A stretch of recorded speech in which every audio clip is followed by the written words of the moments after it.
नमस्कार दोस्तों, सब्सक्राइब करें इस चैनल को और क्लिक करें बेल आइकन पर इस चैनल के सभी लेटेस्ट वीडियोस अपडेट प्राप्त करने के लिए।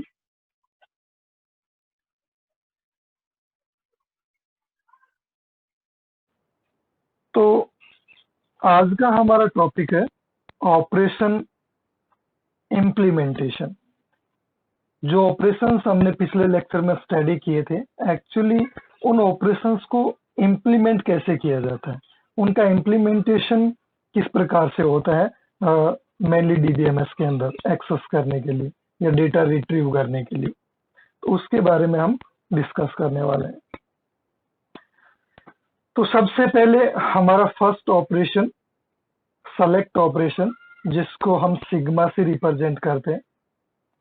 ठीक है, तो एग्जांपल फर्स्ट देखो, इसके अंदर एक एग्जांपल दिया गया है। इसमें से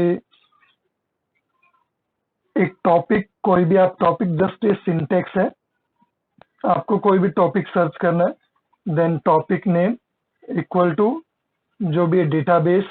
ठीक है, और यहाँ हम क्या लिखते हैं, जहां पे हम सर्च कर रहे होते हैं, जिस डेटाबेस से या जिस टेबल से हम डेटा को एक्सेस करना चाह रहे हैं, तो उसका नेम होता है। जस्ट मान लो यहाँ पे लाइब्रेरी पुट कर लिया, तो इसका आउटपुट क्या आना चाहिए, select tuples from sections where topic database.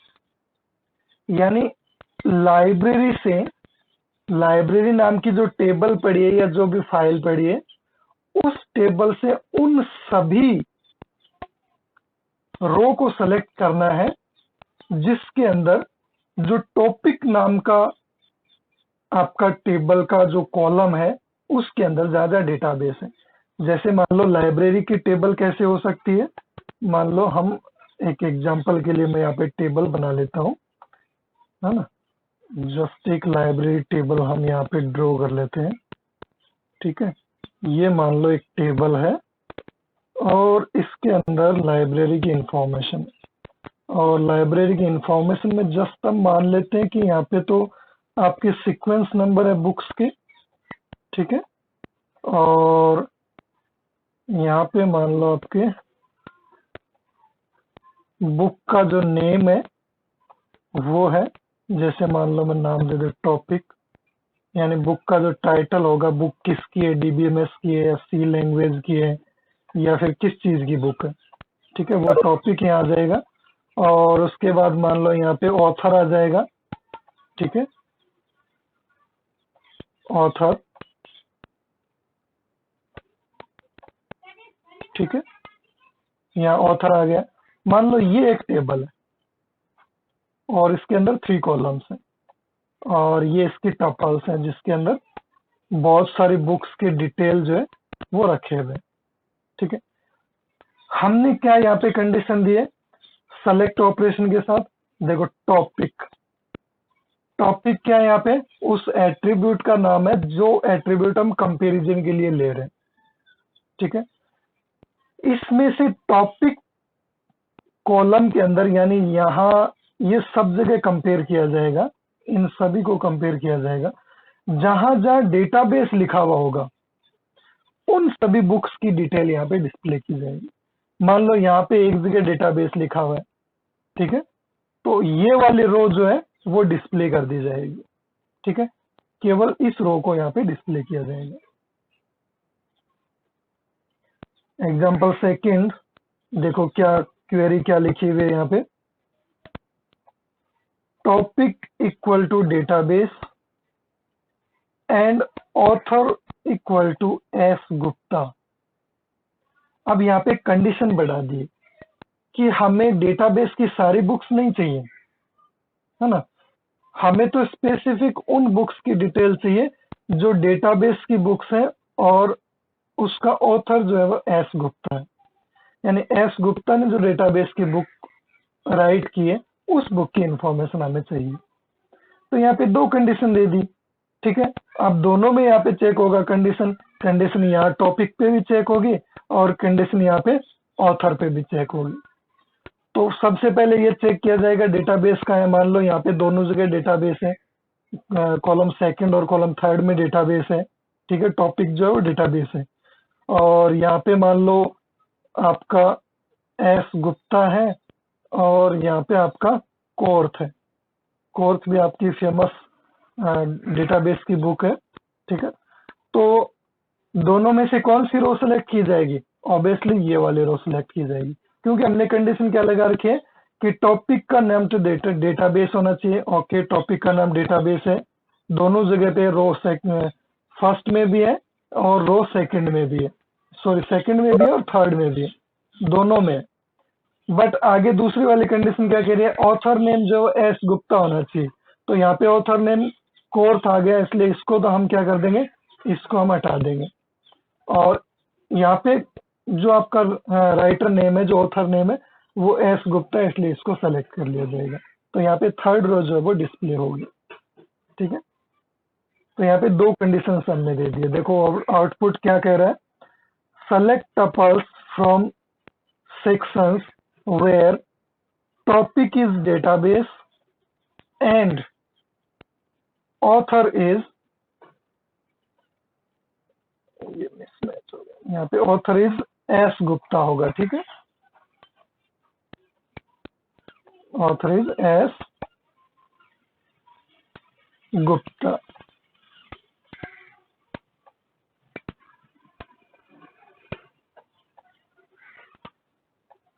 ठीक है। तो ये गुरु 99 की जगह क्या आएगा, एस गुप्ता आएगा, ठीक है, according to this query. Next third query देखो, यहाँ पे सेलेक्ट ऑपरेशन यूज किया गया है, उसके साथ एक कंडीशन दी गई है, सेल्स जो है वो ग्रेटर देन होना चाहिए 50,000, ठीक है। कौन सी टेबल से? कस्टमर टेबल से। हमें यहाँ पे कस्टमर टेबल से उन कस्टमर्स की डिटेल चाहिए जिनकी जो सेल्स है, यानी जिनको जो सेल किया गया है वो 50,000 से ऊपर हो, ठीक है। सेल्स मोर देन और ग्रेटर देन 50,000। आउटपुट देखो क्या कह रहा है, select tuples from customers, customers यहाँ पे टेबल का नाम है, ठीक है, ठीक है, where sales is greater than 50,000। तो यहाँ पे जो टेबल होगी कस्टमर की, उस कस्टमर के टेबल के अंदर कस्टमर की डिटेल्स होंगी और उस कस्टमर्स की डिटेल्स के साथ एक कॉलम यहाँ पे सेल्स का होगा, ठीक है। ये मान लो सेल्स का कॉलम है, ठीक है। तो यहाँ पे सेल्स की रकम जितनी दी हुई होगी उन सबको कंपेयर किया जाएगा। मान लो यहाँ पे 10,000 है, ठीक है, यहाँ पे 10,000 है, ठीक है, यहाँ पे 60,000 है, 60K लिख देता हूँ, है ना, 60,000, ठीक है। तो मेनली यहाँ पे कंडीशन क्या दी गई है कि 50,000 से ऊपर सेल हो उन्हीं कस्टमर को केवल सिलेक्ट करना है। तो ऑब्वियसली इस क्वेरी के अकॉर्डिंग यहाँ पे ये वाली रो जो है वो सेलेक्ट होने वाली है, ठीक है।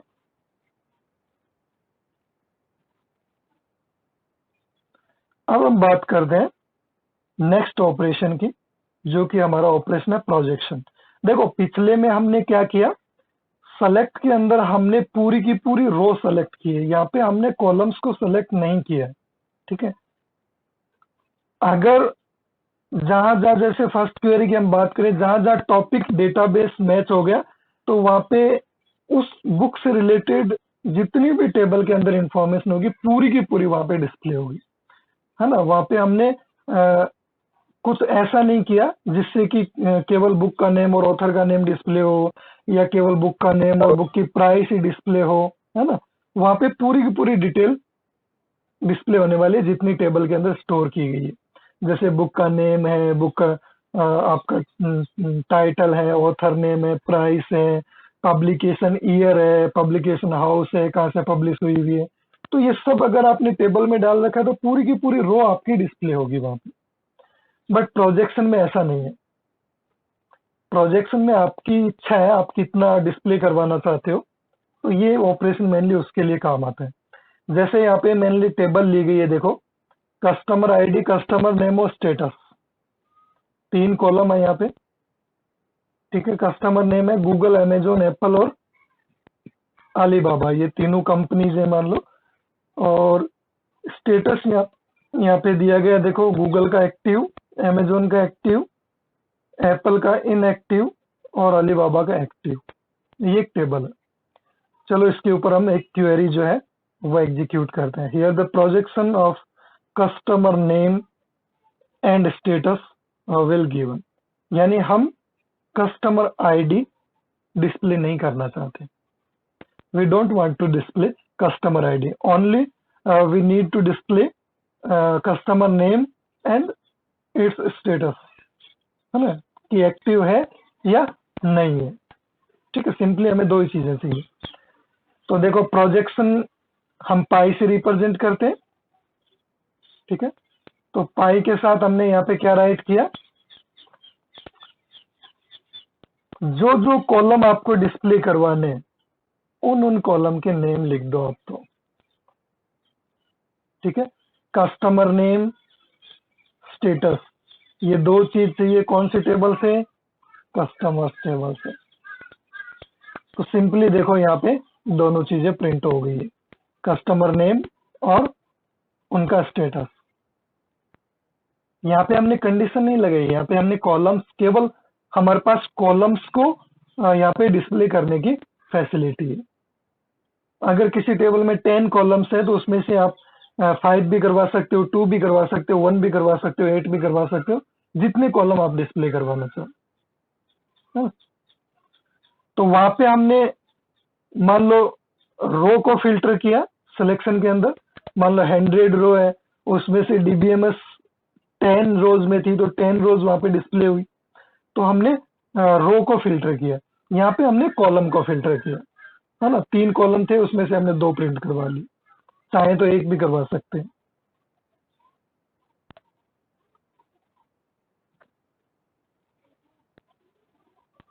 रीनेम, तो रीनेम में तो ज्यादा कुछ है नहीं, सिंपली आपको इस टाइप से लिखना है, सिंबल यूज करना है, और A/B will rename the attribute B of relation by E, यानी B का नाम जो है वो यहाँ पे A कर दिया गया है। तो ये तो सिंपल ऑपरेशन है, कोई दिक्कत नहीं है। Next union. तो यूनियन की अगर हम बात करें तो देखो यूनियन को हमने पिछले लेक्चर में कुछ इस तरह से समझने की कोशिश की थी। यहाँ पे 2 सेट है, ठीक है, set A and set B. ठीक है, सेट ए और सेट बी, 2 यहाँ पे सेट है। ठीक है, इसके अंदर कुछ वैल्यूज है, देखो यहाँ पे सेट ए और सेट बी मेनली टेबल्स के रूप में ले रहे हैं। तो टेबल के अंदर 2 कॉलम है। ठीक है, टेबल ए के अंदर कितने कॉलम है, 2 कॉलम है, और दोनों कॉलम की वैल्यू क्या है, 1 1, ठीक है, और 1 2।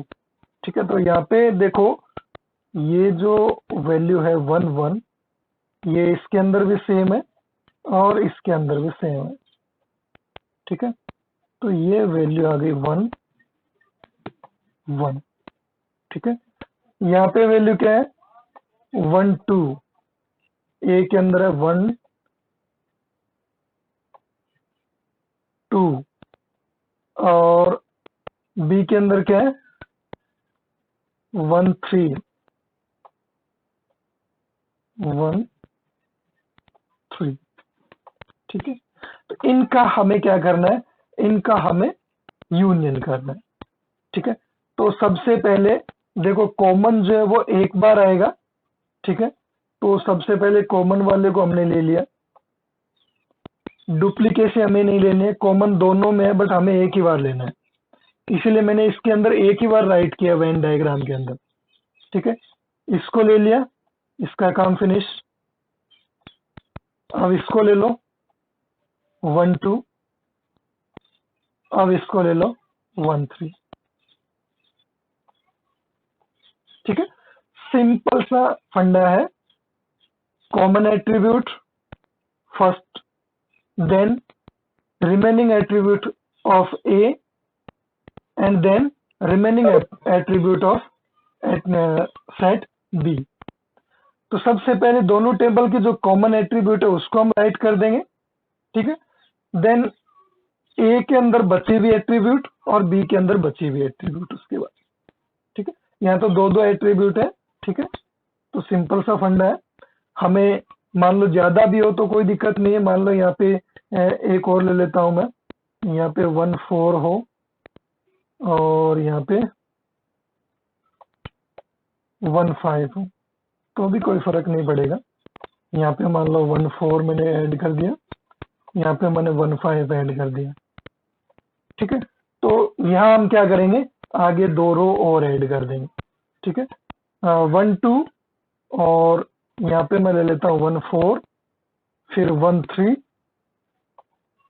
ठीक है।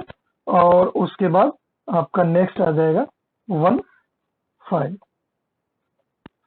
ठीक है।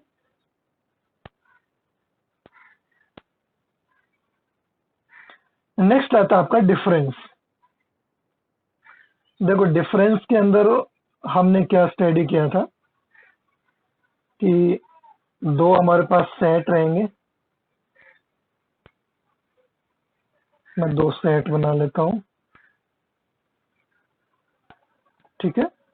यहाँ पे सेट ए के पास मान लो कुछ है, यहाँ पे टेबल्स के अंदर मैं देख लेता हूँ, दोनों के पास देखो 1 1 कॉमन है, तो मैं यहाँ पे 1 और 1 कॉमन में लिख देता हूँ, 1 2 यहाँ पे है और 1 3 यहाँ पे है,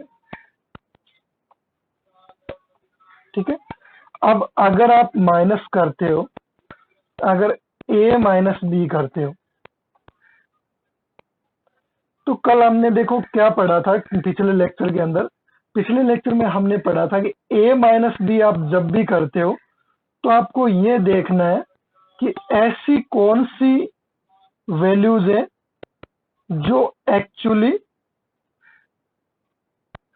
बी के पास है और वो ए के पास नहीं है, ठीक है। जैसे मान लो यहाँ पे डबल 1 है, तो डबल 1 बी के पास है बट ए के पास नहीं है, सॉरी ए के पास भी है। डबल 1 जो है वो बी के पास भी है, ए के पास भी है, इसलिए ये डिफरेंस में काउंट नहीं होगा, तो दोनों के पास है।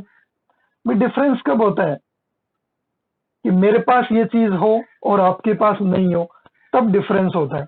अगर मेरे पास भी है आपके पास भी है तो डिफरेंस कहाँ हुआ, सिमिलरिटी होगी। तो 11 जो है वो दोनों के पास है, बट क्या नहीं है, 1 2 जो है वो ए के पास है बट बी के पास नहीं है, तो यहाँ पे रिजल्ट आपका आएगा 1 2। और अगर आप बी माइनस ए करते हो यहाँ पे,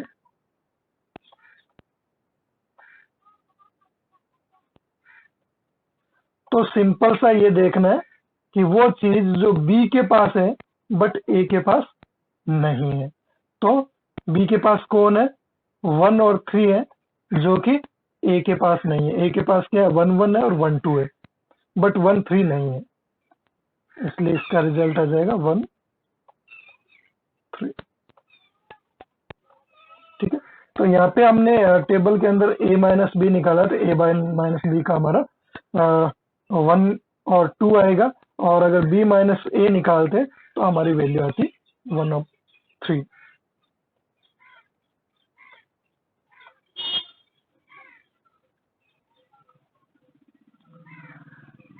इंटरसेक्शन, देखो इंटरसेक्शन के अंदर भी सेट ए एंड बी है, ठीक है। दो सेट है हमारे पास, सेट ए एंड बी। अब दोनों सेट का जो कॉमन एरिया है ना, जो कॉमन पार्ट है उसकी हम बात कर रहे हैं, ठीक है, ये वाले पार्ट की, ओनली इसी को इंटरसेक्शन के अंदर इंक्लूड किया जाता है।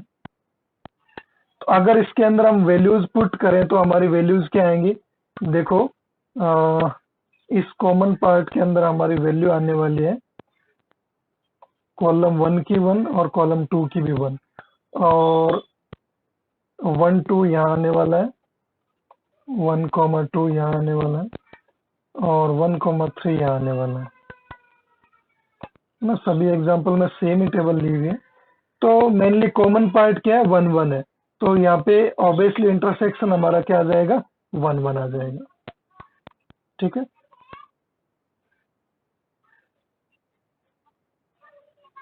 नेक्स्ट है हमारा कार्टेशियन प्रोडक्ट। तो अगर कार्टेशियन प्रोडक्ट की हम बात करें तो देखो, मेनली कार्टेशियन प्रोडक्ट के अंदर हम क्या करते हैं, मेनली टेबल्स को आपस में मल्टीप्लाई करते हैं। ठीक है, तो यहाँ पे कार्टेशियन प्रोडक्ट को हम इम्प्लीमेंट करके देखते हैं। देखो, टेबल ए और टेबल बी, दो टेबल है। कार्टेशियन प्रोडक्ट को हम यहाँ पे मल्टीप्लाई कर रहे हैं और पूरी टेबल पे नहीं कर रहे, है ना। यहाँ पे मैंने एक क्वेरी लिखी है, देखो, select column 2 equal to 1। Column 2 select करना है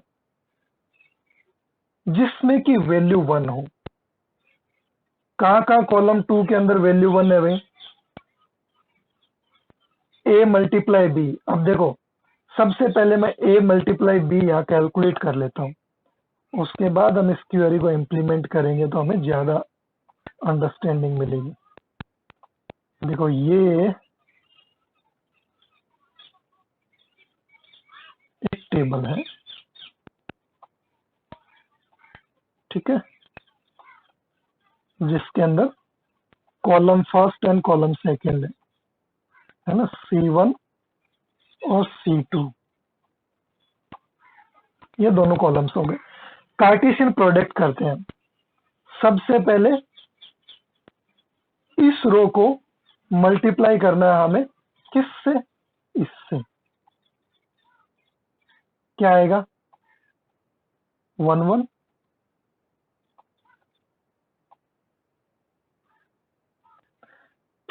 फिर इस रो को मल्टीप्लाई करना है इस रो से। क्या आएगा, 1 and 3।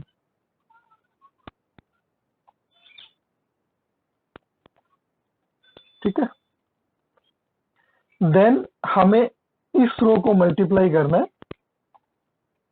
इस वाली रो से।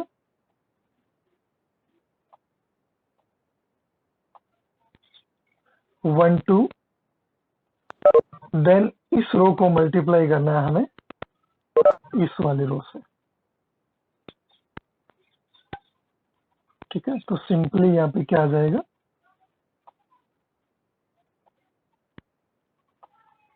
1,6। अगर हम सिंपल मल्टीप्लीकेशन करते हैं तो हमारे पास डेटा ऐसा आता है, बट यहाँ पे 1 to 1 मल्टीप्लीकेशन नहीं होगी। यहाँ पे मल्टीप्लीकेशन किस टाइप की होगी, फर्स्ट सेकंड कॉलम पूरा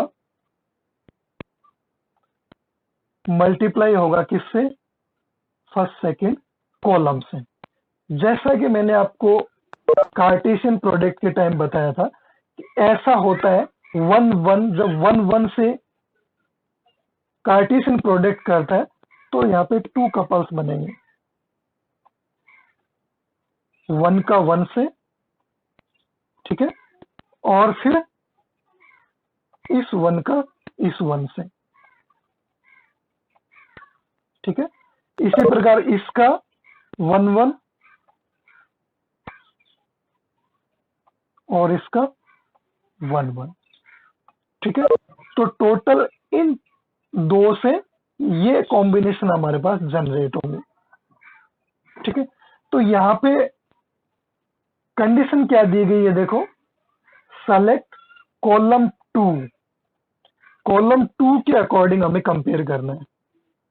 कॉलम 2 के अंदर 1 कितनी बार आएगा, तो कॉलम 2 के अंदर यहाँ पे हमारे पास 1 कितनी बार आएगा, 2 टाइम्स आएगा। ठीक है, 2 टाइम्स आएगा, तो यहाँ पे ये दो रो जो है वो सेलेक्ट कर ली जाएगी। Output the above example shows all rows from relation A and B whose column 2 has value 1। ठीक है, उन कॉलम्स की वैल्यू 1, जहाँ पे कॉलम 2 के अंदर वैल्यू 1 है, उनको हम यहाँ पे डिस्प्ले करने वाले हैं आफ्टर कार्टेशियन प्रोडक्ट।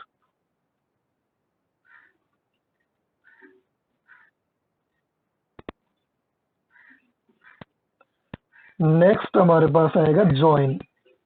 ज्वाइन के अंदर फर्स्ट है थीटा ज्वाइन। तो अगर हम थीटा ज्वाइन की बात करें तो देखो थीटा ज्वाइन के अंदर दोनों टेबल को हम यहाँ पे देख रहे हैं, टेबल ए और टेबल बी दोनों को हमें ज्वाइन करना है। तो देखो ज्वाइन के लिए मैंने यहाँ पे ऑपरेशन लगाए हैं, A join A dot column 2 greater than B dot column 2। ऐसा कहां पे हो रहा है कि ए का कॉलम 2 जो है वो बी के कॉलम 2 से बड़ा है। ठीक है, ये कहां पे होगा? कार्टेशियन प्रोडक्ट में होगा, ध्यान रखना। ये कार्टेशियन प्रोडक्ट के अंदर होगा। तो कार्टेशियन प्रोडक्ट के अंदर जब आप प्रोडक्ट करोगे तो यहाँ पे देखो आपकी एक रो निकल के आएगी, बी की रो। ओके, देखो इसको इससे कंपेयर करो, क्या आ रहा है? यहाँ पे दोनों सेम आ रहे हैं, कॉलम 2 की वैल्यू कॉलम 2 की वैल्यू सेम है। ठीक है, फिर इसको इससे कंपेयर करो तो क्या इसकी वैल्यू बड़ी है? हम ए की बड़ी देख रहे हैं यहाँ पे, ध्यान रखना। इसकी वैल्यू इससे बड़ी है? नहीं, यहाँ पे 3 है, यहाँ पे 1 है, तो ये छोटी है। फिर हम इसको कंपेयर करेंगे इस रो से, तो यहाँ पे देखो ये 2 जो है वो एक्चुअली बड़ा होगा किससे? 1 से। तो ये रो जो है वो डिस्प्ले होने वाली है यहाँ पे। ठीक है,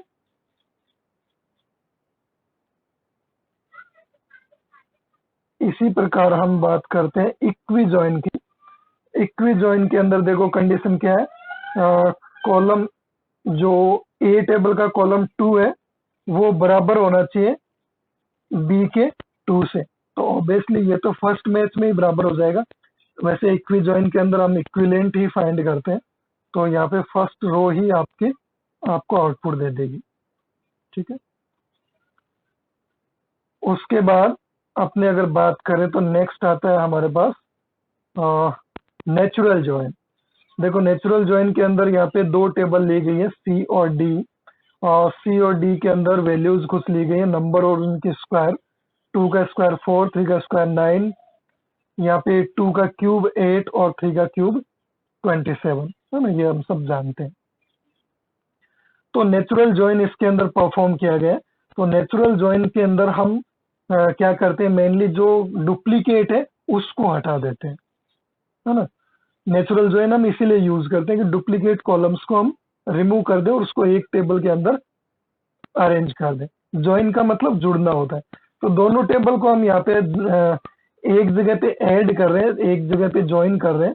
तो ज्वाइन करते टाइम ये जो कॉलम है, ये कॉलम हमारा सेम है,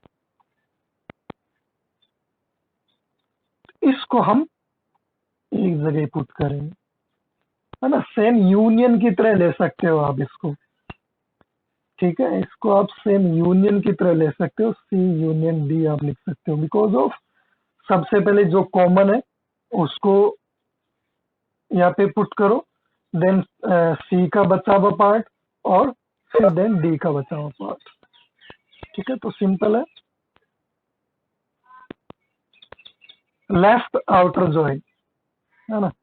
तो यहाँ पे आउटर ज्वाइन के अंदर फर्स्ट लेफ्ट आउटर ज्वाइन है, तो यही दोनों टेबल्स यहाँ पे ली गई है, स्क्वायर और क्यूब वाली। तो लेफ्ट आउटर ज्वाइन के अंदर क्या होगा, मेनली देखो यहाँ पे लेफ्ट की जो है टेबल को उसको फर्स्ट प्रेफरेंस दिया जाएगा और राइट आउटर ज्वाइन के अंदर राइट को फर्स्ट प्रेफरेंस दिया जाएगा। तो ये तो सेम ही है, जो नेचुरल ज्वाइन है वही सेम आपका लेफ्ट आउटर ज्वाइन है, दोनों में कोई डिफरेंस नहीं होगा। ठीक है, यहाँ पे देखो एक इश्यू आ रहा है। ओके, 2 का 4, 3 का 9, 4 का 6, 2 का 8, 3 का 18 लिखा हुआ है और 5 का 75 लिखा हुआ है। तो यहाँ पे प्रॉब्लम ये आ रही है, देखो यहाँ पे एक्चुअली जो आपके ये क्यूब्स है ये दोनों राइट नहीं है, ये दोनों के क्यूब क्या है, गलत है, रॉन्ग है। 3 का क्यूब क्या होता है, 27 होता है। 5 का क्यूब क्या होता है, 125 होता है ना।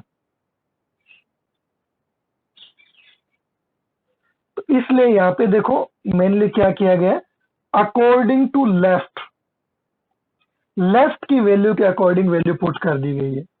लेफ्ट की अकॉर्डिंग कैसे, यहाँ पे देखो लेफ्ट के अंदर वैल्यू क्या थी, 3 की, 3 के रेफरेंस में वैल्यू क्या थी हमारे पास, 3 के रेफरेंस में वैल्यू हमारे पास 9 थी,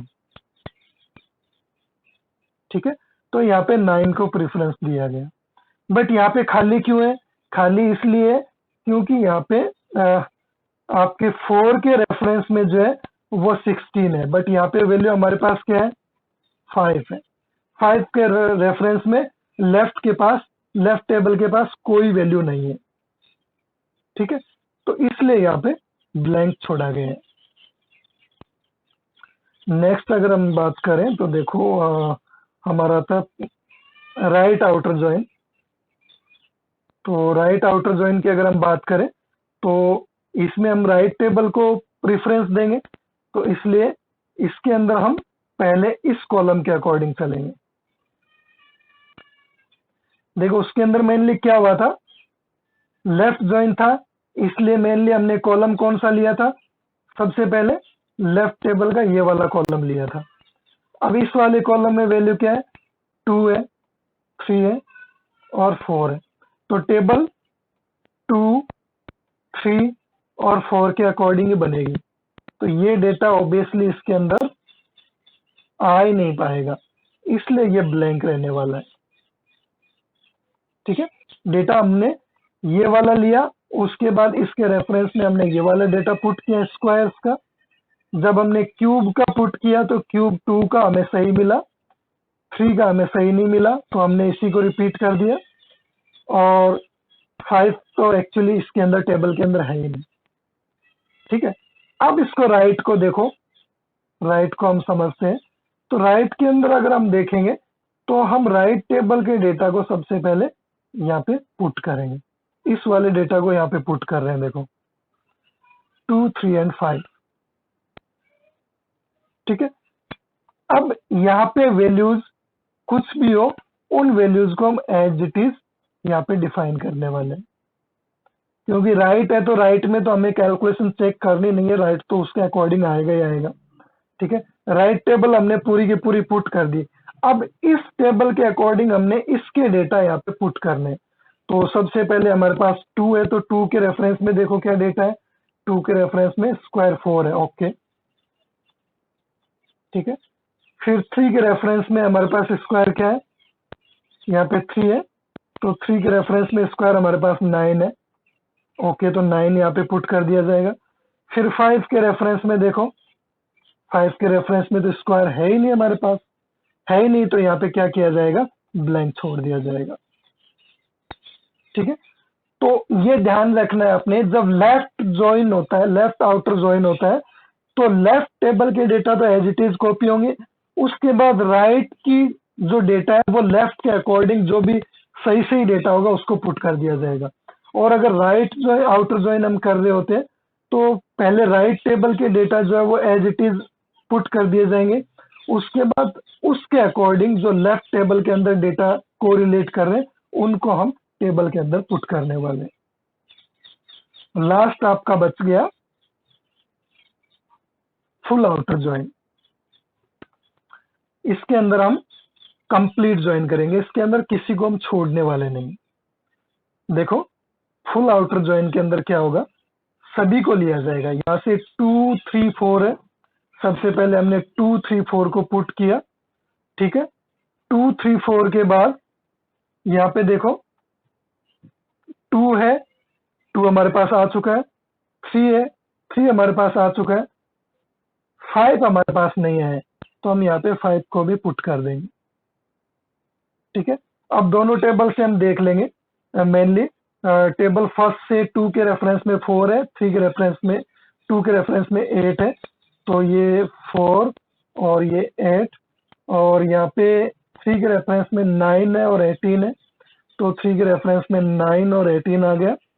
4 के रेफरेंस में 16 है, बट टेबल बी के अंदर कुछ भी नहीं है, तो टेबल बी के अंदर ब्लैंक छोड़ दिया जाएगा।